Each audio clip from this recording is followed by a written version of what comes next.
बंगाल चुनाव के नतीजों से पहले सियासत अपने चरम पर पहुंच चुकी है।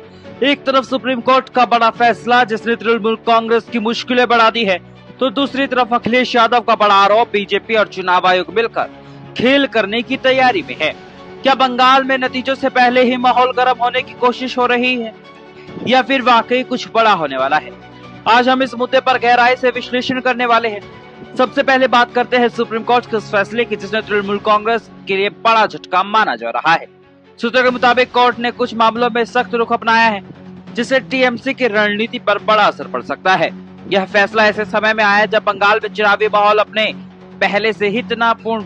यह सवाल उठता है, क्या यह सिर्फ कानूनी प्रक्रिया है या इसका सीधा असर चुनावी नतीजों पर पड़ेगा? अब बात करते हैं समाजवादी पार्टी के प्रमुख अखिलेश यादव की। अखिलेश यादव ने सीधे तौर पर चुनाव आयोग और बीजेपी पर गंभीर आरोप लगाए। उन्होंने कहा कि बीजेपी और चुनाव आयोग मिले हुए हैं, चुनावी नतीजों में गड़बड़ी की तैयारी हो रही है। बंगाल में ममता बनर्जी की सरकार बन रही है, लेकिन उसे रोकने की कोशिश हो सकती है। यह बयान सिर्फ एक राजनीतिक आरोप नहीं है, बल्कि पूरे चुनावी सिस्टम पर सवाल खड़ा करता है। ईवीएम को लेकर भी कोई नया विवाद नहीं है। हर चुनाव में यह मुद्दा उठता है, कभी विपक्ष की तरफ से, कभी किसी और पार्टी की तरफ से। चुनाव आयोग हमेशा कहता रहा है ईवीएम पूरी तरह सुरक्षित है, किसी तरह की छेड़खानी संभव नहीं है, लेकिन विपक्ष का कहना है कि पारदर्शिता की कमी है, वीवीपैट का सही मिलान नहीं होता है। अब सवाल ये है, क्या जनता का भरोसा कमजोर हो रहा है या यह सिर्फ चुनावी रणनीति है?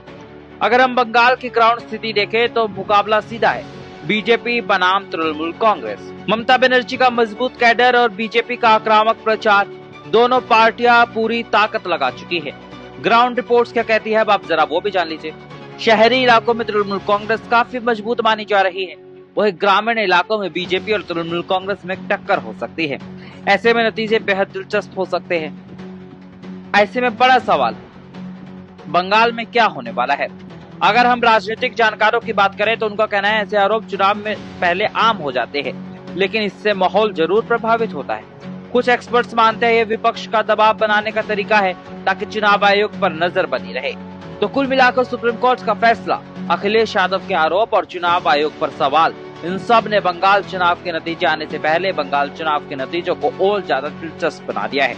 अब सबसे बड़ा सवाल है, क्या चुनावी नतीजे चौंकाएंगे या आरोप प्रत्यारोप ही चलता रहेगा? आप क्या सोचते हैं? आपको क्या लगता है, पश्चिम बंगाल में किसकी सरकार बनने वाली है? सब परसों वोटों की गिनती होगी, क्या नतीजे चौंकाने वाले होंगे? अपनी राय कमेंट बॉक्स में जरूर दें। अगर वीडियो पसंद आया हो तो वीडियो को लाइक करें, शेयर करें और चैनल को भी सब्सक्राइब करें। Bureau report, Hindustan 9 Uttar Pradesh.